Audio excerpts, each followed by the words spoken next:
Alright, let's set the scene. The date is November 2, 1944. The air war over Europe, it's hitting its absolute peak. And a brand new, totally radical piece of German tech is about to go up against some, well, let's just say some truly impossible odds. I mean, listen to this, that's a direct quote from an Allied pilot trying to describe what he was seeing. And you can just feel the shock in his voice, right? This thing, it wasn't just fast, it was something else entirely. A ghost in the sky that would just appear and then poof, vanished before you could even get a lock on it. And this was the phantom they were talking about, the Messerschmitt 1.63 Komet. Now get this straight in your head. This isn't a jet plane. Nope, this is a pure, unadulterated rocket with wings. We're not talking about just another step forward in aviation here. This was a giant leap, a machine that was supposed to completely rewrite the rule book for fighting in the sky. So let's jump into the cockpit of one of these things with a guy named Lieutenant Gunther Andreas. When he hits the throttle, he's not, taking off. He is launching, he yanks back on the stick and is just slammed back into his seat. The airspeed indicator, it doesn't just climb, it screams past 400 miles an hour as he points the nose almost straight up into the sky. But Andreas isn't flying solo today. Oh no, he's got 15 other Komet pilots right there with him. And their mission, it's a big one. They have to protect Germany's absolutely critical synthetic fuel plants from a huge Allied bombing raid. And just to give you some perspective, this is the single largest mission these rocket planes have ever flown. So they blast through the clouds and suddenly they're in the clear blue sky. And that's when the sheer scale of what they're up against just hits them like a ton of bricks. First, they spot the bombers and we're not talking a few dozen, we're talking 900 of them. A sky filled with B-17 flying fortresses just stretching out as far as the eye can see. And you think that's bad? Well, what about their protection? Flying cover for all those bombers is a swarm of over 1,000 fighter escorts. And, yeah, that includes the absolute legend of the skies, the P-51 Mustang. The hunters are definitely out today.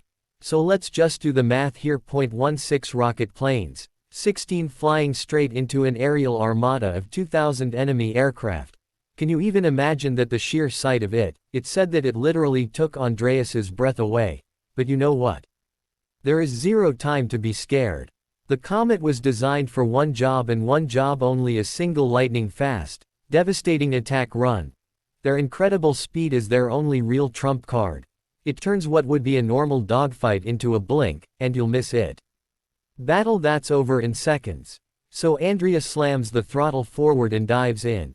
The closing speed is it's insane to him. The entire bomber formation looks like it's just hanging there, totally stationary.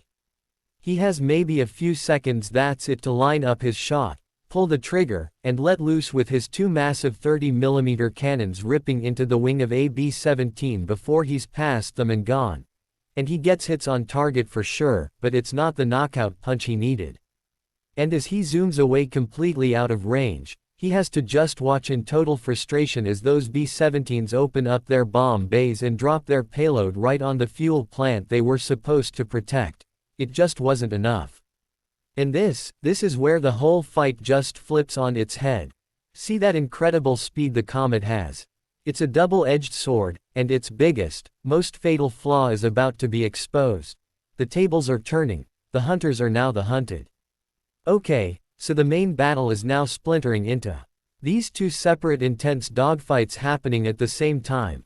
On one side, you've got Lieutenant Andreas, who's suddenly in a desperate fight for his life against a P-51 pilot, Captain Fred Glover. And at the exact same moment, his buddy, Jakob Bullenroth, has no idea he's about to be jumped by another Mustang flown by Captain Louis Norley. So Andreas swings around for another pass, coming up from underneath a B-17 this time. But the gunner in the ball turret down there is waiting for him. They start trading fire.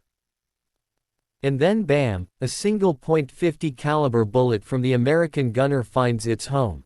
It smashes through Andreas's canopy, actually grazes his head, tears through the armor plate behind the seat, and slices right into his fuel tank. Okay, And this is where things go from bad to absolutely terrifying. See, the Komet didn't use normal fuel. It used something called hypergolic fuel. What does that mean? It means it's two separate super corrosive liquids that the instant they touch each other, they don't just ignite, they explode violently. So Andreas isn't just flying a plane with a fuel leak, he's literally strapped to a ticking bomb. Alright, let's cut back to the other fight. While all this is happening to Andreas, his friend Bolin Rath is setting up his next attack run. He's got total tunnel vision, focused only on the bombers in front of him. He has absolutely no clue that Captain Norley's Mustang has him dead to rights and is screaming in from behind. And just like that, for both of these Komet pilots, the attack is over. The mission is completely forgotten. It's not about shooting down bombers anymore. For both of them, this has just become a brutal, primal fight to stay alive. And now we see the Komet's Achilles heel. Andreas instinctively jams his throttle forward to get out of there, but nothing, not a sound. His rocket engine has already guzzled its entire very limited few minutes of fuel. He's not a rocket ship anymore. He's a glider, a powerless glider, with Captain Glover's P-51 getting bigger and bigger in his rear view. Andreas knows he's got to get out. He has to bail out, like right now. He starts shoving at the canopy, but the wind is just pinning it shut. He's trapped. You can almost hear him screaming in his cockpit, "Damn it, come on, move, move," just trying to force it open with pure adrenaline. Over with Bolin, he spots Norley at the last possible second and manages to dive out of the way of the first spray of bullets, but he didn't get away clean. Norley's shots ripped right into his rocket engine. Bolin tries to power up and escape, but instead of that familiar rocket roar, all he gets is a huge bang and then silence. His engine is gone. So here we are.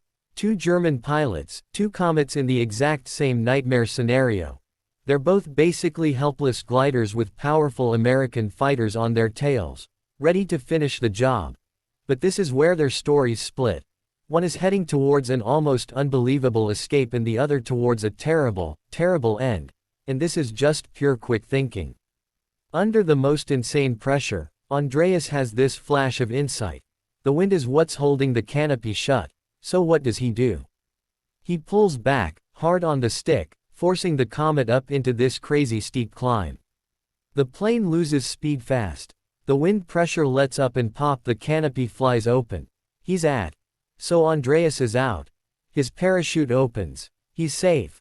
But as he's floating down, he becomes a spectator to a horror show he's forced to watch.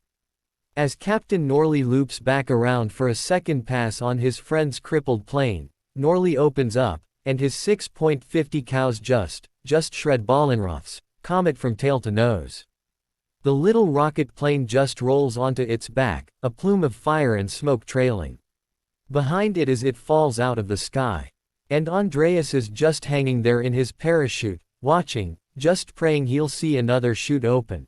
But then comes the chilling realization, in his own words, there's no parachute, his friend was gone. So what are we left with after a story like that? Well, the Me-1.63 Komet was, without a doubt, a piece of futuristic genius, a true marvel of technology. But it was almost too advanced for its own good, a glimpse of a future that hadn't quite arrived yet. Because in the end, this incredible, revolutionary weapon turned out to be more deadly to its own pilots than it ever was to the enemy. It's just a fascinating, and ultimately tragic story from the skies of World War II. If this story gripped you, so like the video and subscribe to the channel and share with your family or friends. Thanks for watching.